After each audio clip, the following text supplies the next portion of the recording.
Supreme court ने OBC आरक्षण में क्रीमी लेयर पर बड़ा सवाल उठाया है। अगर माता पिता दोनों आईएएस हैं तो बच्चों को आरक्षण क्यों मिलना चाहिए? यह सवाल अभी ओबीसी के लिए है, लेकिन माननीय न्यायालय ने पहले भी आदिवासी यानी कि एसटी वर्ग में क्रीमी लेयर लागू करने का सुझाव दिया है। इस वीडियो में हम समझेंगे कि क्या है पूरा मामला, इंदिरा सावनी और जर्नैल सिंह केस क्या कहते हैं, आदिवासियों पर क्रीमी लेयर क्यों संवैधानिक रूप से गलत है और अलग अलग आदिवासी संगठनों की क्या स्थिति है, आदिवासी समाज को इस पर क्या करना चाहिए। कहने का मतलब, जोहार साथियों, मैं मुकेश बिरुआ, आपका इस चैनल में स्वागत है। कुछ दिन पहले एक खबर आई कि सुप्रीम कोर्ट ने ओबीसी आरक्षण की सुनवाई के दौरान एक सवाल पूछा जो पूरे देश में गूंज गया। न्यायमूर्ति बीवी नागरत्ना ने कहा कि अगर माता पिता दोनों आईएएस अधिकारी हैं तो उन्हें आरक्षण क्यों मिलना चाहिए। शिक्षा और आर्थिक सशक्तिकरण के साथ सामाजिक गतिशीलता भी आती है। अगर अगली पीढ़ी भी आरक्षण मांगती रहेगी तो समाज कभी इससे बाहर नहीं निकल पाएगा। यह बात अभी ओबीसी के संदर्भ में है, लेकिन एक सवाल आदिवासी समाज के लिए भी उठता है, क्योंकि इसी माननीय कोर्ट ने अलग अलग मौक़ों पर यह सुझाया है कि एसटी वर्ग में भी क्रीमी लेयर लागू होनी चाहिए।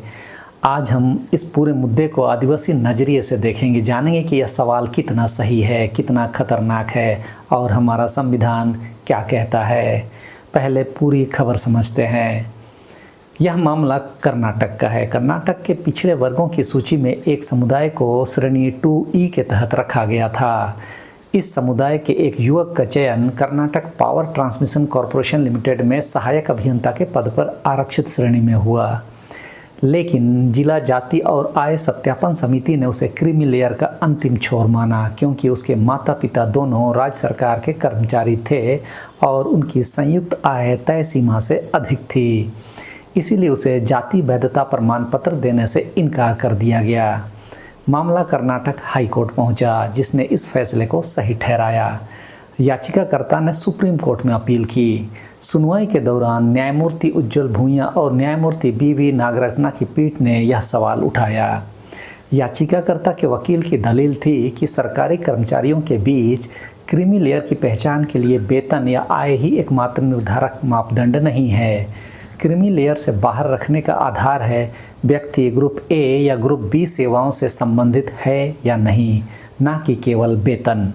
अगर वेतन को एकमात्र मापदंड माना जाए तो कई निचले दर्जे के सरकारी कर्मचारियों को भी आरक्षण से वंचित किया जा सकता है। यह ओबीसी का मामला है, लेकिन याद रखिए, इस अदालत ने पहले भी आदिवासियों के लिए क्रीमी लेयर की बात की है। क्रीमी लेयर की अवधारणा आई कहाँ से, इसे भी समझते हैं। 1992 में इंदिरा सावनी बनाम भारत संघ, इसे मंडल कमीशन केस भी कहते हैं, सुप्रीम कोर्ट की 9 न्यायाधीशों की पीठ ने एक ऐतिहासिक फैसला दिया। इस फैसले में कहा गया कि ओबीसी के उन्नत और संपन्न वर्गों को, जिन्हें क्रीमी लेयर कहा गया, आरक्षण का लाभ नहीं मिलना चाहिए। इंदिरा सावनी फैसला जो 1992 में आया, 9 न्यायाधीशों की संवैधानिक पीठ का निर्णय था, जिसमें कहा गया कि ओबीसी में क्रीमी लेयर को आरक्षण से बाहर रखा जाए।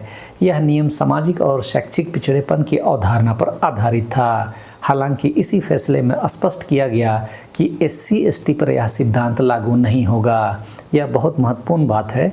इंदिरा सावनी फैसले में ही कहा गया कि SC और ST के लिए क्रीमी लेयर का सिद्धांत लागू नहीं होगा।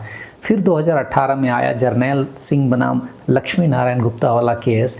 इस फैसले में सुप्रीम कोर्ट ने प्रमोशन में आरक्षण के सवाल पर SC/ST पर क्रीमी लेयर जैसी अवधारणा लागू करने का सुझाव दिया। हालांकि यह फैसला बाध्यकारी नहीं था और इसे ओबिटर डिक्टा माना गया, यानी फैसले की मुख्य बात नहीं बल्कि सुझाव। इसमें एक संवैधानिक चेतावनी भी है कि अनुच्छेद 341 और 42 के तहत SC और ST की पहचान संसद करती है, कोई न्यायालय नहीं। अगर किसी व्यक्ति का नाम राष्ट्रपति की अधिसूचना में है तो वह SC/ST है, उसकी आय चाहे जो भी हो। ओबीसी की पहचान सामाजिक पिछड़ेपन से होती है जो बदल सकती है। ST की पहचान जाति या जनजाति की ऐतिहासिक, सांस्कृतिक और भौगोलिक विशिष्टता से होती है जो नहीं बदलती। अब बात करते हैं उस सवाल की जो असली है, आदिवासियों के लिए आरक्षण क्यों है। बहुत से लोग सोचते हैं, और यही गलतफहमी इस पूरी बहस की जड़ में है, कि आरक्षण गरीबी हटाने की योजना है कि यह आर्थिक कमजोरी का समाधान। अगर कोई आईएएस बन गया तो गरीबी खत्म हो गई, इसीलिए आरक्षण नहीं मिलना चाहिए। यह समझ मूलतः गलत है। आदिवासी आरक्षण की वास्तविक प्रकृति जो है, आदिवासियों का आरक्षण आर्थिक नहीं प्रतिनिधित्व का अधिकार है। यह इसलिए नहीं है क्योंकि आदिवासी गरीब हैं, यह इसलिए है क्योंकि सदियों की सामाजिक, राजनीतिक और प्रशासनिक बहिष्करण की प्रक्रिया ने उन्हें शासन तंत्र से बाहर रखा है। जब तक शासन की हर परत में आदिवासी नहीं होगा, तब तक आदिवासी नीतियाँ आदिवासी हित में नहीं बनेंगी। एक आईएएस अधिकारी का बेटा अगर वह एसटी है तो उसे भी अपने समुदाय की जल, जंगल, जमीन, बोली और पहचान के लिए संघर्ष करने वाले समुदाय का प्रतिनिधि ही माना जाता है। उसके पिता के आईएएस होने से समुदाय की जमीन वापस नहीं आई, ग्राम सभा की शक्ति नहीं बढ़ी, जंगल का पट्टा नहीं मिला, विस्थापन नहीं रुका। कहने का मतलब आदिवासी समाज की स्थिति नहीं सुधरी, इसलिए आरक्षण उन्हें मिलता रहेगा। हालांकि इस पर आज कई और मोर्चों के मार्फत बहस हो ही रही है कि आदिवासियों के आरक्षण का फ़ायदा ईसाई ले रहे हैं, मीना ले रहे हैं, आदि आदि। इसलिए भी इस मुद्दे को सिरे से खारिज नहीं किया जा सकता। लेकिन इस मामले में क्रीमी लेयर की अवधारणा ओबीसी में इसलिए लागू होती है क्योंकि ओबीसी की पिछड़ापन की पहचान सामाजिक और शैक्षिक आधार पर होती है, जो बदल सकती है। एक पीढ़ी में शिक्षा और नौकरी से सामाजिक स्थिति बदल जाती है, लेकिन आदिवासी की पहचान नहीं जाती है। वह एक विशिष्ट भूमि, संस्कृति, भाषा और इतिहास से जुड़ी जनजातीय पहचान है। यह पहचान आईएएस बनने से नहीं बदलती, ऐसा संवैधानिक संस्थाओं की व्याख्या रही है। क्या एक आदिवासी आईएएस अधिकारी का बेटा आईएएस बनने के बाद अपनी जनजाति का हिस्सा नहीं रहता? क्या उस पर वन अधिकार कानून लागू नहीं होता? क्या वह पेशा के तहत ग्राम सभा का सदस्य नहीं है? क्या उसकी ज़मीन अधिग्रहण से मुक्त हो जाती है? जवाब है नहीं, वह सब कुछ में आदिवासी ही रहता है। आइए उन तर्कों को सुनते हैं जो एसटी में क्रीमी लेयर के समर्थक देते हैं और उनका आदिवासी जवाब भी हम देखते हैं। पहला तर्क तो यह है कि संपन्न आदिवासी आगे हो गए और गरीब आदिवासी पीछे रह गए। समर्थकों का कहना है कि आईएएस के बच्चों को आरक्षण मिलने से दूर दराज के गरीब आदिवासियों का हक छिन जाता है। भले हम उसे आदिवासी मान लेते हैं, लेकिन ऐसे नौकरीशुदा लोग अपने समाज और गांव को भूल सा जाते हैं। सामाजिक और धार्मिक अस्तित्व तो खानापूर्ति ही होती है। खैर, इसका आदिवासी जवाब का यह तर्क मिलता है कि ऐसा कहना सही समस्या को गलत समाधान से हल करने की कोशिश है। अगर दूर दराज के आदिवासियों का आरक्षण नहीं पहुंच रहा तो समाधान है कि शिक्षा की पहुंच वहां हो, हॉस्टल हो, आवास सुविधाएं हो, परिवहन हो। आरक्षण में कटौती नहीं बल्कि उपलब्धता बढ़ानी होगी। यह अलग बात है कि ऐसे नौकरीशुदा लोग इन सब मामलों में समाज को कहीं से सहायता करते नजर नहीं आते। दूसरा तर्क कहता है कि एक परिवार बार बार फ़ायदा उठाता है। समर्थकों का कहना है कि एक ही परिवार पीढ़ी दर पीढ़ी आरक्षण लेता रहता है और हम देखते भी हैं कि जो लोग नौकरी में चले जाते हैं उनके बच्चे, पोते सभी लाइन से सरकारी नौकरी में लगते हैं, जबकि गांव वाले आदिवासी पीछे ही रह जाते हैं। खैर, इसका आदिवासी जवाब यह कहता है कि भारत में SC/ST का कुल जनसंख्या में 8.6% से अधिक हिस्सा है, लेकिन आईएएस में उनकी संख्या अभी भी बेहद कम है। संसद में, न्यायपालिका में, मीडिया में, कॉरपोरेट बोर्ड में आदिवासी नेतृत्व अभी नगण्य है। बार बार फ़ायदा उठाना तब होता है जब जनसंख्या अनुपात में अधिक हो, जो आदिवासियों के मामले में नहीं है। तीसरा तर्क कहता है कि कोर्ट तो सिर्फ सुझाव दे रहा है। समर्थकों का कहना है कि यह सिर्फ न्यायिक सुझाव है, कानून नहीं। इसका आदिवासी जवाब यह है कि आज का सुझाव कल का कानून बन सकता है। जब जर्नैल सिंह 2018 मामले में कोर्ट ने एसटी में क्रीमी लेयर का सुझाव दिया, तभी आदिवासी संगठनों ने आवाज़ उठाई, देश भर में प्रदर्शन हुए।